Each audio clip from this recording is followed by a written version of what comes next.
Please welcome Ben Angle. Thank you, Steve. Thank you, Steve. Good afternoon, everybody. So yes, Steve, as he said, I'm one of the political folks in the room, so I'd like to thank everyone that's involved in spot market television buying for negotiating very hard so I can swoop in and take advantage of your low rates every other year. So thank you for that. So let me ask the panelists here to introduce themselves real quickly. We had an audible at the last minute. Christina, who's in the program, is ill, so Darwin is here to fill in for her, and then Josh is here as well, and you just met Sonya. But let's have them introduce themselves before we get started. Hi, my name is Darwin Aguinaldo. I'm the media director for Koeppel Direct. And as Ben alluded to, they called me out of the bullpen as Christina got sick today. So. Hi everyone, I'm Josh Martin. I'm from Performics. Performics is the performance marketing agency and consultancy within Publicis Media. We work alongside brands such as Spark, Starcom, Zenith, and Blue 449. And that's Sonya. They've had enough of me. Yeah. So we're here to talk about optimizing linear. And I want to build on some of the previous panels and some of the previous discussions we've had this week already. Yesterday, Adrian said, and I'm going to paraphrase here, and if I get it wrong, please don't correct me. Just let it ride so we can, for the purpose of this discussion. Backward-looking, linear optimization is backward-looking. There are no tools for in-flight optimization. And then Lorene said that linear feedback loop is slower than digital. Optimization depends on previous campaigns. So with that, at the risk of taking the wind out of the sails of this discussion, why does it matter? Does optimizing linear actually matter to your campaigns and to your clients? Absolutely. We optimize on a weekly basis. I think one of the most key things or important things is establishing KPIs with the campaigns you're working on, especially more than one, I believe, because you will end up optimizing yourself out of a particular campaign. So we will look at certain metrics that they're looking for that is optimizable with a quicker turnaround, whether it's sessions or catching that higher lifetime value customer. So I believe that yes, every dollar we spend is held accountable to some sort of ROI, and so it's our job to make sure we optimize in a timely manner. I would also agree that optimization is critical. I think about optimization in kind of two ways. One is the pre-planning or planning basis, and I always call it hitting the ground running. There's a lot of learning from past campaigns. At Performics, we have some amazing suite of tools that we can plug into to really hone in on the best performing and best areas. And then there's obviously, once the campaign is up and running, optimizing to produce the best ROI result. But that also has to be balanced with brand. And there's one thing for short-term benefit in terms of the short-term ROI, but we also have to take a balanced approach and look at the overall brand health, brand perception, and the long-term vision of the brand, and we're trying to balance both in many cases. But again, completely depends upon the advertiser and category that we're working within, as well as the KPIs and measurement. I agree. It's absolutely important. The only sort of issue that I have, like when we're optimizing the linear TV, is that we're looking at a quarterly scatter buy. We do all of our buying in scatter. So I am kind of limited in terms of like once I've placed that buy for the quarter, it's a guaranteed buy. I can't move a lot of it around in terms of how we're looking at optimizing.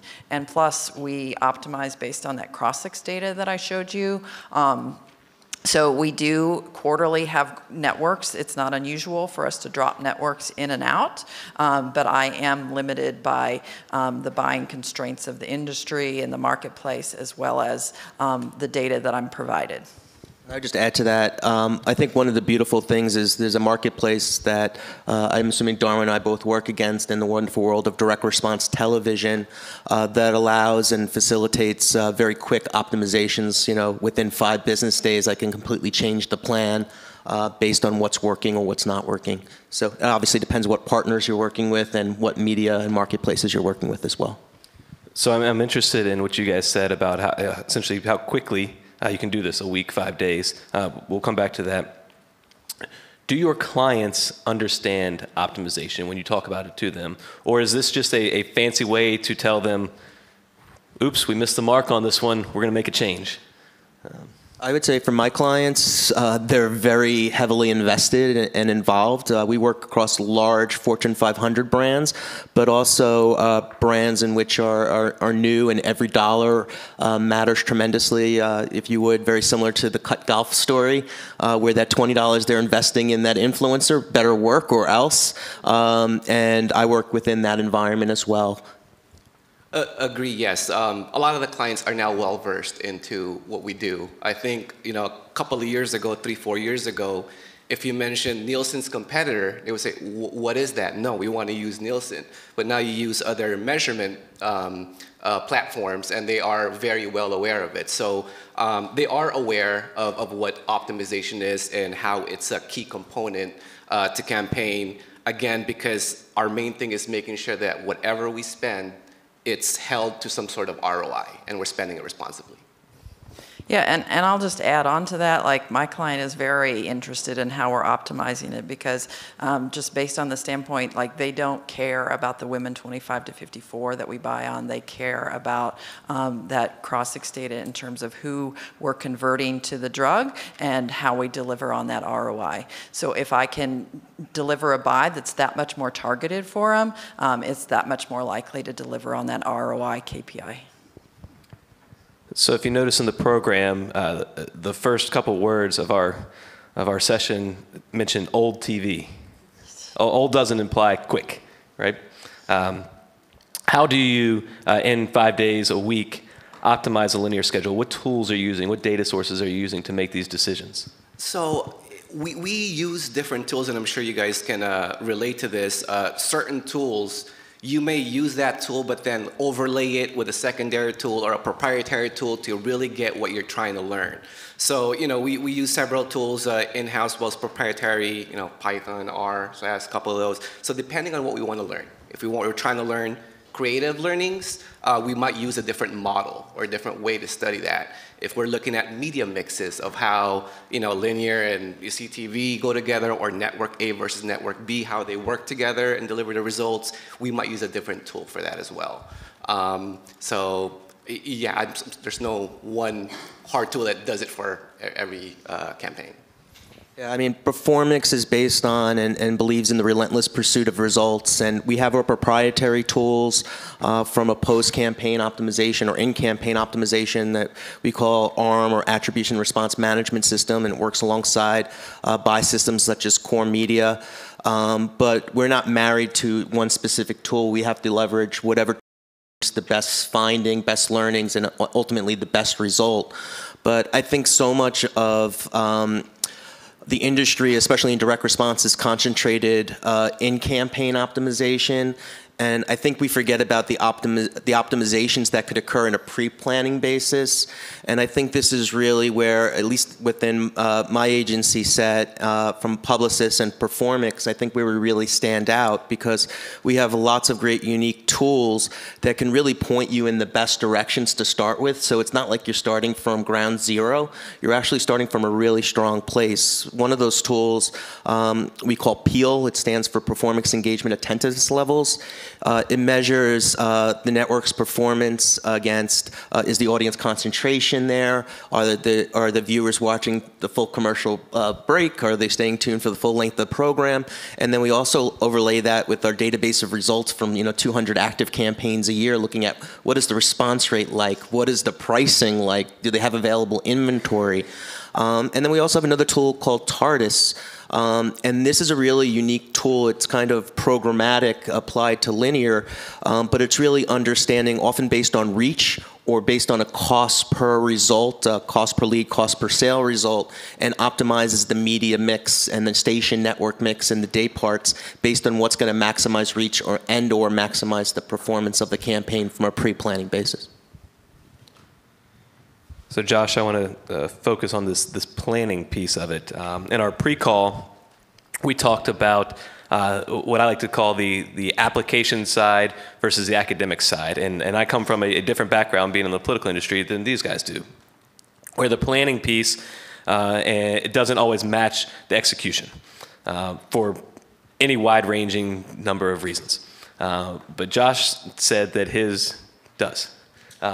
So when you are planning and using optimization strategies to build your plan, is there ever a time where you would move, after you're executing a buy, move money from one medium to another because of some of these findings that you're realizing throughout the campaign?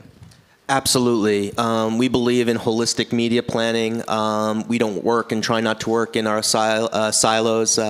Maurice Levy from Publicis, a legendary figure in the world of advertising, said, "No silo, no solo, no bozos." I personally believe in that. And for us, within performance channels anyway, we're very fluid in terms of budgets and what's going to produce the next result. I think it was Alana that said earlier that sometimes search is the foundation and should be the backbone and potentially always funded. I also believe in that and understanding the balance between above the line and below the line and doing those calibrations. But it's not static. It's something that's forever evolving and fluid in that regard. So as much as we can work with our clients and break down their silos as well, that I think really helps propel the campaign forward, the results forward, and moving media to where it's working best. But I also think it's not losing sight and understanding the objective of each media. You can't take a brand initiative and a brand goal and pretend it's something that it's not. And I think we all fall a little guilty into that. If it's about trying to generate recall or build brand preference, that's a different strategy and a different measurement and a different approach than trying to get the 800 number to ring at a client's call center. Just to hop on, I think we've had to do that, especially the last couple of years with the crazy election cycles that have been going on. So we'll place the media, and then we'll have to just be very nimble in having to go to secondary or second-tier platforms, if you will, in order to get the messages out to the various consumers out there. So just to add on to that, like moving money around, I showed you that result that we got in terms of like really over-delivering that older audience. And I know we talked a lot yesterday about really understanding the target first. So, what we really did when we were planning this year was to do a deep dive on those younger audiences that we're looking at and start to think about some different alternatives that we can do to reach them specifically, because we're not being as effective with them as with linear TV as we are with that older audience. So Sonya, on your presentation, your addressable presentation, in our roundtable yesterday, the reorganization roundtable, we talked about attribution a little bit. And in the political world, your candidate wins, everyone that helped is a genius. If you lose, it was a bad candidate or a bad message. And that's about it.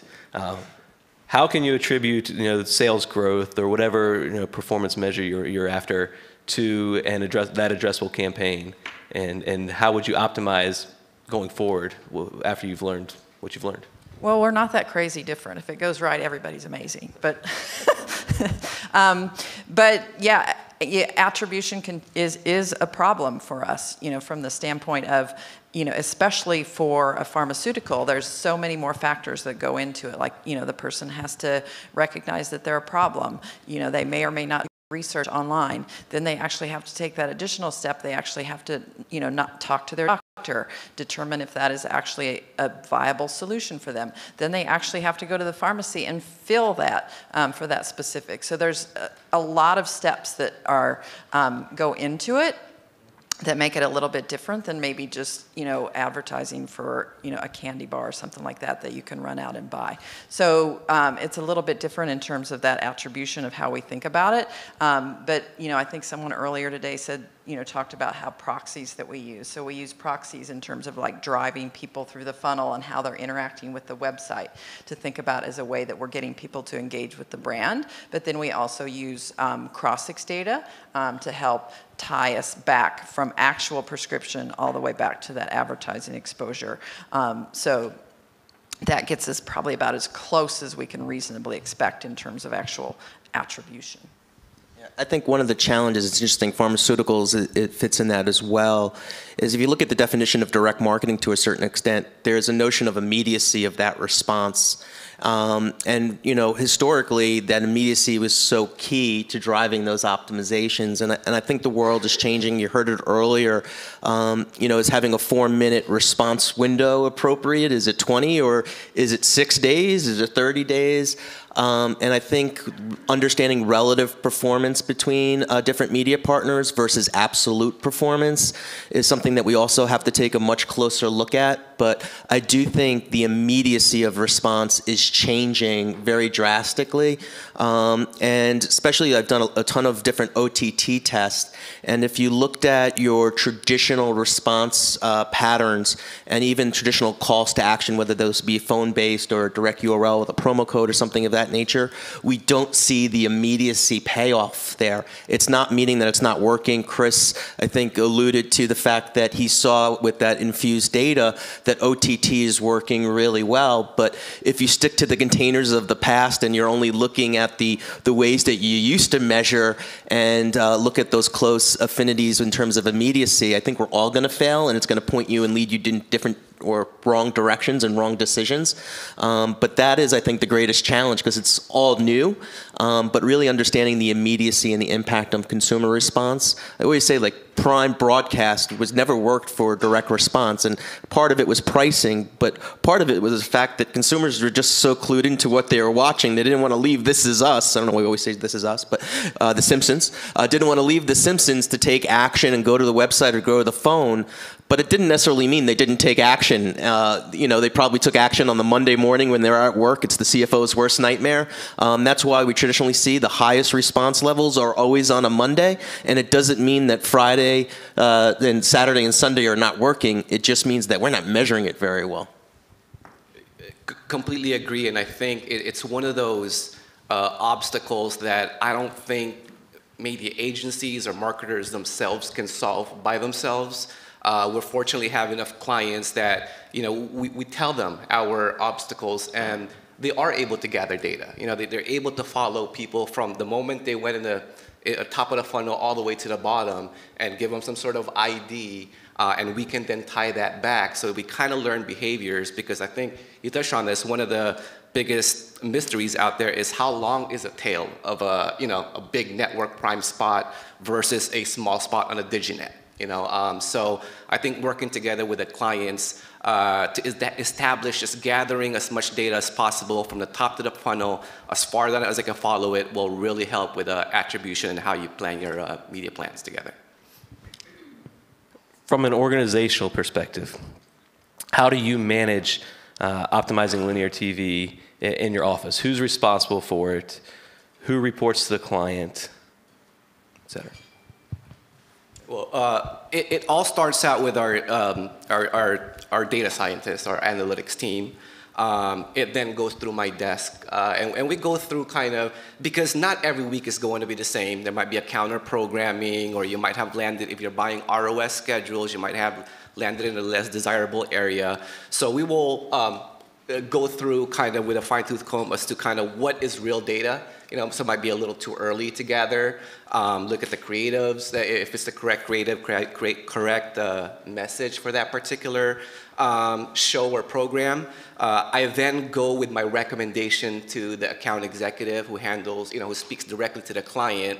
And I then go to deal with the buyers and walk them through some of the optimizations that we need to make, especially for the type of campaign, depending on the type of campaign we're doing. The buyers will know what to do, right? If it's a cost per call and it's a traditional DR, there's some that, depending on the category, whether it's financial or insurance, you might not need insurance right at this moment, but you want to make sure that it's part of the media mix, so it's top of mind. Those things I'll relay to the buyers, and they will then get out with the stations. So you brought up the creative in your comment there, and I want to kind of rephrase my question a little bit. Thanks to that. So I guess from the organizational standpoint, how do we knock down those silos that we've talked about a little bit over the last couple of days, where you have the territorial radio buyer and the territorial digital buyer and TV buyer, and then you got the creative team in the mix. How do you bring it all together so that the client gets the best result? Yeah, I think It's a lot of bullshit because we're creating the problem ourselves in that regard. We have a very different structure.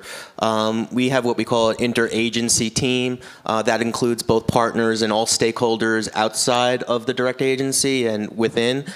So we include buyers, our planners, the analytics teams. They're all present for optimization meetings along with them. Now, we do daily optimizations. That tends to be more of a buyer's function in making sure spot clearance is strong, GRP clearance is strong, et cetera. They're managing that on a day-to-day basis.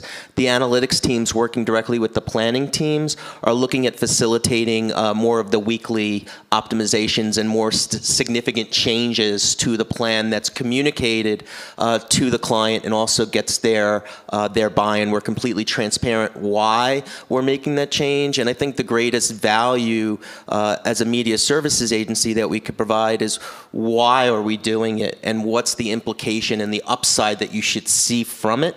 And that's where we try to bring everybody together from that regard. But it is a collective and it is a village.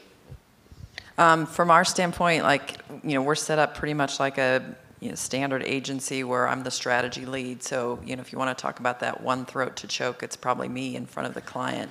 But, on a day-to-day basis and even working with how we're buying that, I work pretty closely, and I'm talking about strictly linear TV here, but working pretty closely with our traditional buyers to make sure that we're delivering on that ROI that I was talking about. So Josh, I'm going to put you on the spot here because Sonya's presented and Darwin just got the call 24 hours ago. So you had time to do our homework. I want to know, an example of what worked, when has optimizing linear worked, and more importantly, when hasn't it worked? Got it. You're all putting me on the spot. I would say optimizations overall work in about 75% of the cases for our clients. In the cases where it doesn't work, in certain cases, I think it's really due to confusion of data, and especially for clients that have very large baseline. And there is new measurement in place that really certainly gets me excited, which is very, very sad. I guess I'm a little bit nerdy that way, but that just doesn't assume that everyone that's responding to an advertisement was because of that advertisement. There is something to be said that somebody would have responded regardless, and looking at that incremental lift. And that's certainly what we're focused on, because there would have been a result of the consumer regardless of the advertising, and it's important to pay attention to that. And I think we have to bring that back into play. But again, in terms of when optimizations don't really work, I think it's largely due to very large baseline clients, and what we're assuming was due to the net effect of the advertising and the media that ran was actually just due to consumer behavior not impacted by the advertising. But in most cases, and again, 3 out of 4, when we're making an optimization, we do see a positive impact to the cost per metrics associated. Darwin, do you have any examples you'd like to share? No. Perfect. So where do you guys see linear optimization going in the next 1 to 3 years? I think it's going to be going more towards advanced measurement, and whether it's beneficial or a detriment, I think it is becoming very much more digital-like in terms of measurement and the speed of optimizations, and even a programmatic-like buying structure for linear. I think spot market is going to hit first before a national cable. I think of that because, especially from an agency standpoint, it's a lot of work on the local side, so to create efficiencies and to keep our clients' fees and costs low. And plus there's some great utilities and technologies that are out there that, but the one thing that I always am fearful is there is something to be said for the talent and the human beings behind those decisions. And so I don't think it could be solely machine alone. I'll give a great example. There are specific holidays, as an example, that can cause an impact to results results in performance. Like Valentine's Day traditionally does incredibly well for results, whether, let's say, in insurance category, we see a spike occur that week in beneficial results. That may lead to a machine saying, oh, these are the best placements, when it was actually just a seasonality element that if you didn't work and the human mind didn't understand the business long enough, may have been as a false positive. I think it will get a little bit easier as we move through time, as touched on, the technology is getting better. The Nielsen and the ratings numbers, the sample sizes are getting better and getting more accurate readings as far as the size of your audience that you're actually reaching. And 5, 6, 7 years ago, an analytics team was just one person back there. And now you go to any other agency or marketer and they have teams of people analyzing data and how consumers behave and how they even consume data. And so I think in a couple of years, 3, 4 years, it'll be a little bit more precise than where we are at now. Oh, is the question about what we want to see or what we actually think we will see? Well, however you want to answer. I mean, I think it would be amazing if we could, like, I think we've talked about measurement, and I think I touched on attribution, but, really being able to understand that purchase funnel in terms of like, okay, I saw the TV ad, and then I did a search on Google, and then I went to the website, and then I went to see my doctor, and then I went to the pharmacy. So being able to have a better understanding of that measurement of how like all that messaging kind of comes together to be able to convert someone, I think would be amazing if we could do in the future. So hopefully all of this measurement that we're able to get to will lead to a little bit more, how shall I say, context around that journey. Great. I see Steve hovering over here, so I assume it's time for questions. Yes, my signature hovering. We have time for questions, yes.